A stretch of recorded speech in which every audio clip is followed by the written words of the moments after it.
আসন্ন জাতীয় সংসদ নির্বাচনকে সামনে রেখে দেশ জুড়ে শুরু হয়েছে রাজনৈতিক তৎপরতার নতুন অধ্যায়। দিন-রাত মাঠে ছুটে বেড়াচ্ছেন প্রার্থীরা।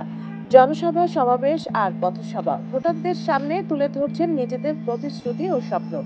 এরই অংশ হিসেবে শুক্রবার ঢাকা ১৭ আসনের ভাসান থেকে বিআরপি মাঠে নির্বাচন প্রচারের দ্বিতীয় দিনে জনসভায় যোগ দেন বিএনপির চেয়ারম্যান তারেক রহমান। প্রধান অতিথির বক্তব্যে তিনি মানুষের ভাগ্য পরিবর্তনের লক্ষ্যে ধানের শীষে ভোট দেওয়ার আহ্বান জানান। তারেক রহমান বলেন, ২০২৪ সালের ৫ আগস্টের পর দেশে একটি পরিবর্তনের সূচনা হয়েছে, আর সেই পরিবর্তনকেই এগিয়ে নিতে মানুষ চায় সমস্যার সমাধান। এর আগে সিলেট থেকে শুরু করে মৌলভীবাজার, হবিগঞ্জ, ব্রাহ্মণবাড়িয়া, কিশোরগঞ্জ, নরসিংদী ও নারায়ণগঞ্জ একটানা ১৬ ঘন্টার সফরে জনসভায় বক্তব্য দেন তারেক রহমান। অন্যদিকে ১৪ দলীয় জোটের পক্ষ থেকেও নির্বাচনী মাঠে জোরালো বার্তা। উত্তরবঙ্গে কৃষিভিত্তিক শিল্পের রাজধানী হিসাবে গড়ে তোলার ঘোষণা দিয়েছেন জামাতের আমির ডক্টর শফিকুর রহমান।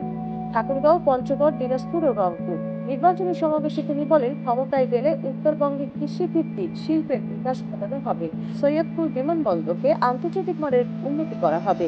এদিকে দীর্ঘ ২ যুগ পর আজ চট্টগ্রামে যাচ্ছেন বিএনপি চেয়ারম্যান তারেক রহমান। বালুরঘাট মাঠে জনসভাকে ঘিরে চট্টগ্রাম জুড়ে উৎসবের আমেজ।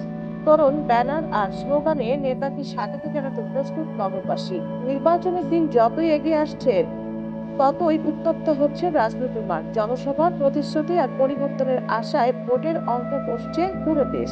এই নির্বাচনে কারা জিতবে আর কারাই বদলাবে দেশের ভবিষ্যৎ, এটা বোঝা যাবে কেবলই নির্বাচনের পর। সঞ্জিদা চৌধুরী, সারা বাংলা।